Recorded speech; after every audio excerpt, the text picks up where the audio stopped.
संत का कुछ स्वभाव है। एक तो उसके पास जाने से ही उसका जो प्रकाश है, उसके व्यक्तित्व का जो प्रकाश है, वो हमको प्रभावित कर देता है।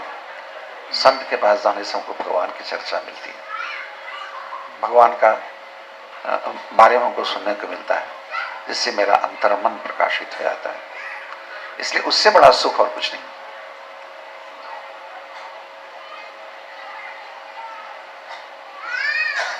और संत का स्वभाव संत कहते किसको है?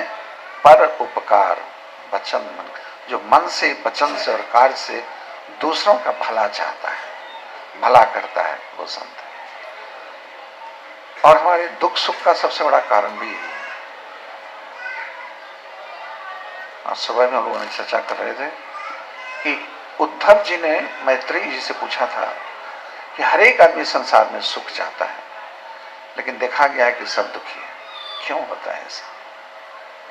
मैत्रेयी जी ने कहा कि हे उद्धव जी, प्रत्येक व्यक्ति अपना सुख चाहता है, इसलिए वो दुखी है। अगर वो दूसरों का सुख चाहे तो सुखी हो जाएगा। हम सुखी हों, मेरे बच्चे सुखी हों, मेरा घर बड़ा रहे, ये हर एक आदमी चाहता है। इसीलिए अब देखते हैं लाख करोड़ अरब खरब रोज पढ़ते होंगे, तृप्ति नहीं, अपना चाहिए। इसलिए कोई जेल जा रहा है, कोई मुकदमा लड़ रहा है, कुछ कर रहा है। अगर जो मिलता है उसमें से थोड़ा परोपकार में खर्च कर देता है तो संत हो जाता है। संत और कुछ दाढ़ी बढ़ाने से संत थोड़ा ही हो जाता है। संत सहाई दुख परहित लागी, पर दुख हेतु असंत अभागी। राम सिया राम जय जय राम। राम सिया राम जय जय राम। संत जो है वो दूसरों को सुख देकर के सुखी होता है, और असंत जो है वो दूसरों को दुख देकर के सुखी होता है। बस यही फर्क है। बहुत संक्षेप में बहुत बड़ा डेफिनेशन दे दिया है उन्होंने कि दूसरों को सुख पहुंचाने के लिए जो दुख सहते हैं वो संत हैं, और अपने सुख के लिए जो दूसरों को दुख देते हैं वो असंत हैं। उसका उदाहरण दिया गया है कि वो सन जो रस्सी बनाता है तो दूसरे को बांधा जाता है उस रस्सी से, लेकिन वो बनने के लिए उसको कितना कष्ट सहना पड़ता है, पिटता है, गलाता है, लगता है दूसरे को बनेगा। तो उसका एक उदाहरण दिया है, उपमा दिया है गोस्वामी तुलसीदास ने।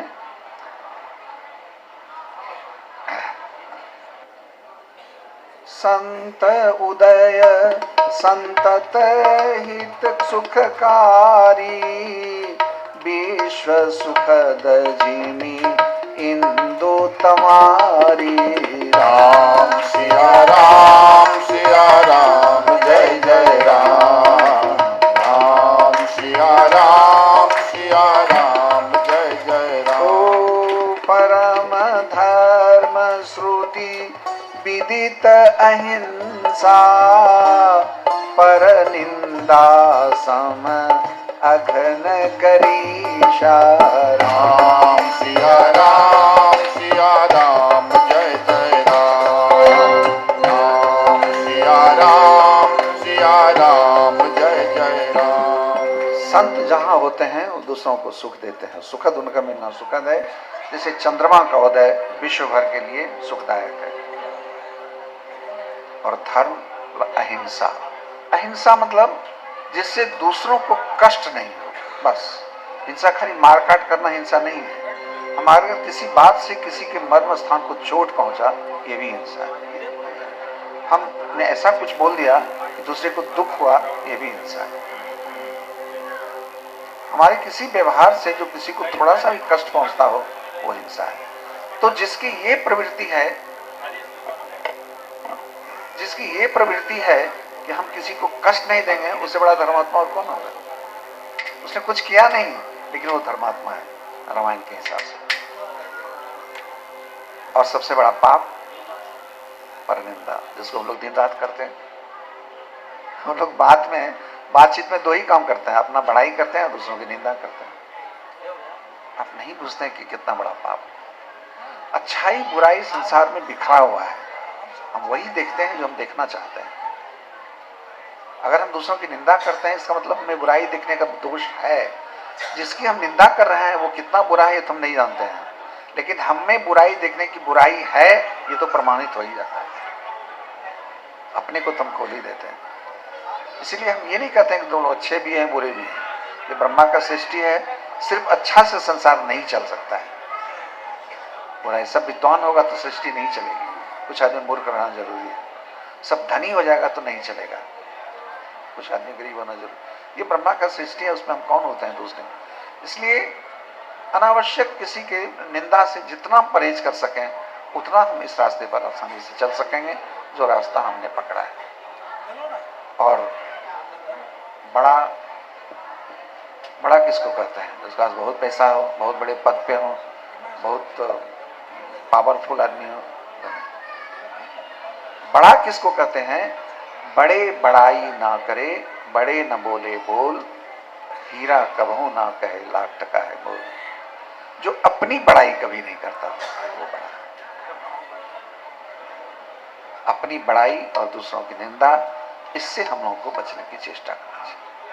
अब दिन शाम में बैठ के खाट पे जब सोने के लिए जाते हैं तो विश्लेषण करना चाहिए कि आज दिन भर में हमने किसकी किसकी निंदा की, उतना अधर्म के राह पर उतना कदम मेरा चला आज। बस देखते ही कल से सुधार आना शुरू हो जाएगा। हमारे भीतर के दुर्गुण इसलिए बढ़ रहे हैं क्योंकि हमने उसको दुर्गुण माना ही नहीं है। जब हम सोए रहते हैं ना तो चोर आता है, चोरी कर लेता है, लेकिन एक बच्चा भी जग जाए तो चोर भाग जाता है। तो हमारे भीतर जितनी बुराइयां हैं वो चोर हैं, वो जमे हुए हैं इसलिए कि हमने उसको देखा नहीं है। जब हम देख लेंगे कि गुण मेरे भीतर है, दूसरे ही दिन वो चला जाए। इसलिए अपनी बड़ाई और दूसरों की निंदा से बचने की बहुत जरूरत है।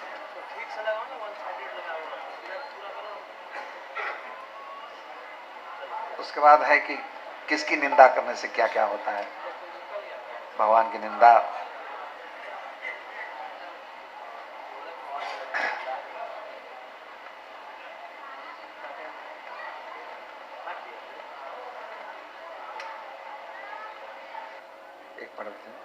सुर श्रुति निंदक जे अभिमानी, रौरव नरक परहीं ते प्राणी। राम सिया राम सिया राम जय जय राम, सिया राम जय जय राम। ओ ही उलूक संत निंदारत, मोह निशा प्रिय ज्ञान भानुगत। राम सिया सिया राम जय जय राम, सिया राम जय जय राम। जो अभिमानी जीव देवताओं और वेदों की निंदा करता है, याद रखिए अभिमानी ही निंदा करता है। अगर हम किसी की निंदा करते हैं जिसकी, तो उससे हम बेहतर हैं, इस बात का गर्व मुझको है। अगर ये गर्व नहीं होता तो हम दूसरों को बुरा कहते ही नहीं। तो अगर हम निंदा करते हैं तो हमें अभिमान है। ये दोनों रहेगा तो दोनों, जाएगा तो दोनों, एक के बिना दूसरा नहीं रह सकता है। जो देवता और वेद की निंदा करते हैं वे रौरव नरक में पड़ते हैं। नरक किस तरह का होता है आप लोगों ने पढ़ा है। संत की निंदा में गए हुए लोग उल्लू बनते हैं। सबका निंदा जो करता है वो चमगादड़ होकर तरित होता है। मतलब निंदा का ये परिणाम है, ये जान लीजिए और परिनिंदा से अपने को दूर रखिए, यही इसका उद्देश्य है।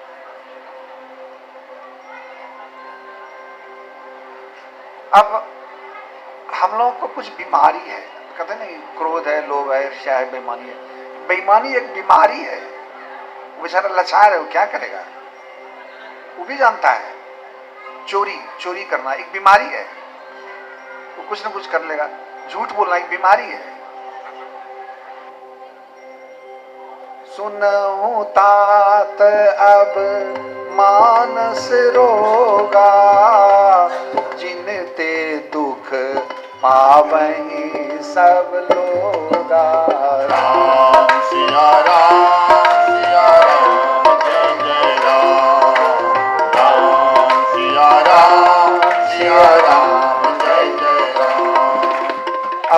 मानस रोग है। कहते हैं नहीं, ये आदमी बड़ा बीमार है। इसलिए सन्याल बाबा एक बार बौसी में, पूरी में गीता पाठ कर रहे थे, तो पढ़ रहे थे, तो उसमें मान अपमान जो स्त्री मित्रा विपक्ष जो मान अपमान से रहे, तो एक आदमी उठ के बोला, क्या ऐसा हो सकता है? कोई हमारा अपमान करेगा तो क्रोध आएगा ही हमको, कैसे हो सकता है? तो कुछ बोले नहीं। दूसरे दिन जब वो पाठ कर रहे थे तो एक आदमी आया, वो बाउंड्री उंड्री पढ़ रहा था, उसी का कुछ ही था, तो आके बहुत गलम गाली कर दिया।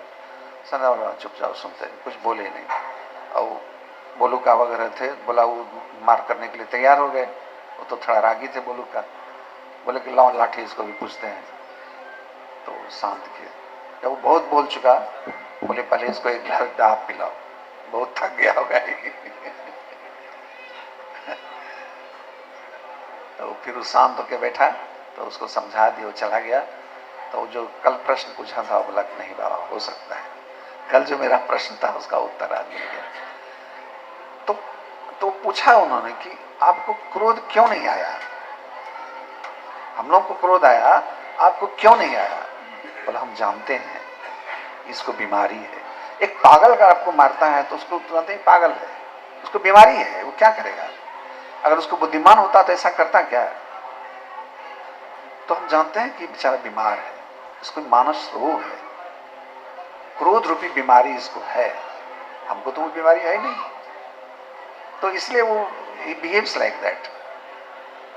तो हम लोग भी देखते हैं विभिन्न प्रकार के, हम कहते हैं वो बहुत बदमाश है, वो ईर्ष्या है, द्वेष, क्या करेगा? वो बीमारी उसको है, बेचारा लाचार है इसके। अब कहते हैं कि सब लोग मोह सकल व्याधि में कर मूला, जिन ते पुनि उपजई बहुसूला। राम सिया राम, जय जय राम सिया राम, जय जय राम। ओ काम बात कप लोभ अपारा, क्रोध पीत नित छाती जारा। राम सिया राम, जय जय राम। राम सिया राम, जय जय राम। गीता के 17वां अध्याय में है, नरक जाने का 3 दरवाजा है। त्रिविधा नरकस्येदं द्वारं मासं महात्मना, काम क्रोधस तथा लोभस त्यक्ताते। काम, क्रोध और लोभ। रामायण में काव्यशुंडी जी कहते हैं कि कफ पित्त वायु 3 होता है, इसी तीनों से तो लोग मरता है। काम बात है, लोभ कफ है और क्रोध पित्त है। अगर तीनों हो गया तब तो सन्निपात हो गया, तब उसको कौन बचा सकता है? एक व्याधि वश नर मरही, ये असाधि बहु व्याध, पीड़हि संतत जीव महु, सो कि मिलहि समाध। बोले यही बीमारी के चलते लोग समाधि लाभ नहीं कर सकता है। जब तक इस बीमारी का इलाज नहीं होगा तब तक उसका कोई ये नहीं। अभी इलाज कौन करेगा भाई? भगवान जब कृपा करते हैं तब भगवान स्वयं गुरु रूप में आते हैं। गुरु कोई व्यक्ति नहीं होता है, मनुष्य नहीं होता है। ओ राम कृपा ना सही सब रोगा, जो एहि भांति बने संजोगा। राम सिया राम, जय जय राम। राम सिया राम, जय जय राम। ओ सद्गुरु वैद्य वचन विश्वासा, संजम यहन विषय के आशा। राम सिया राम, जय जय राम। राम सिया राम, जय जय राम। जब भगवान कृपा करते हैं तो वो गुरु रूप में आते हैं, ऐसा संजोग बनता है। और गुरु इसका डॉक्टर है, एक ही डॉक्टर है इसका, गुरु। लेकिन डॉक्टर दवाई भी देता है, कुछ संयम भी बताता है। तो संयम क्या है?